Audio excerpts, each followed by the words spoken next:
What do you know? It's been 1 year, one whole year since one excellent scene, a wonderful collaboration hosted by Nando himself, containing hundreds of great essayists, and even little old me.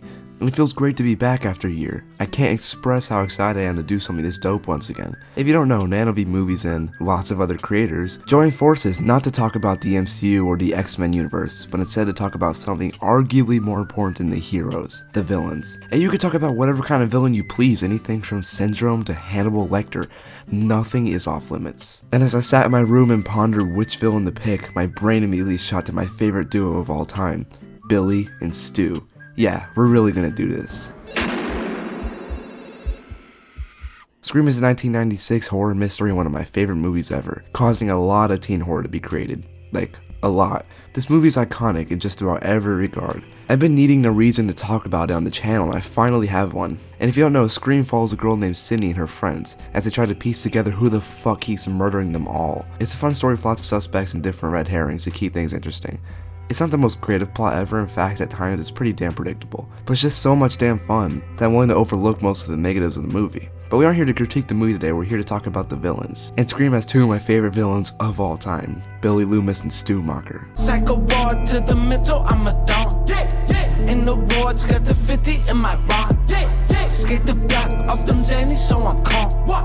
Cough a lot, bring the damage to my lungs. As he's the more level-headed, straightforward leader of the two. Billy is the boyfriend of Sydney, who conducts and executes several murders throughout the film. It is heavily implied that he makes the calls as Stu goes in for the kill. Billy has a charming personality that he uses to separate himself from the killer persona he uses. He's also extremely good at manipulating people. He gets close and even dates Sydney Prescott, someone he's trying to kill. A year before the events of the film, Sydney's mother was found murdered for unknown reasons. Sydney believes the killer to be a man named Cotton Wary when he's completely innocent. Sydney's mother was not a very happy woman and slept with lots of men around town. One of the men being Billy's father. When his wife discovered what he did, she became outraged and left, abandoning her husband and only son. This screwed Billy up royally, and it led to him and his friend Stu murdering Sydney's mom.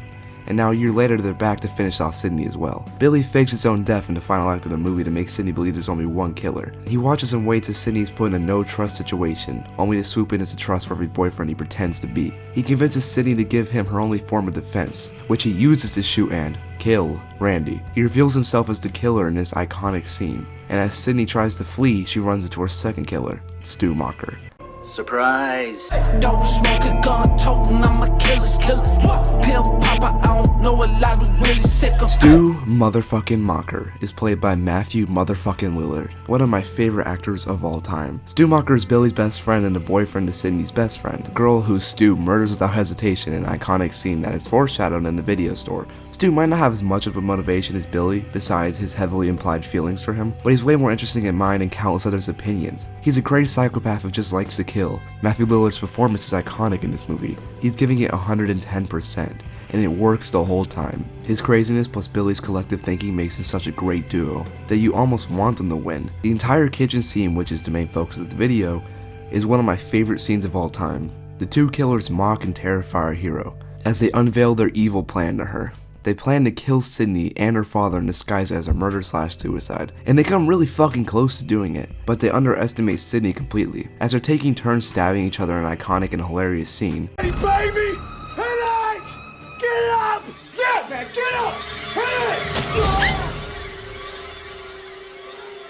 it! They're surprised by Gail Weathers, sporting a gun. She tries to shoot them only to be knocked out, and in that short time they're distracted as Sydney escapes. They try their best to find her as she mocks them over the phone.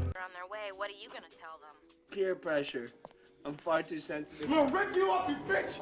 As Billy searches a closet, gun in hand, Sydney pops out and stabs him several times, sending him to the ground. Before she can grab the gun, she's tackled by Stu, who wrestles her into the living room. He dishes out one last iconic line. I always had a thing for you, Sid! Before Sydney gets the upper hand and kills him by dropping a TV on his goddamn head.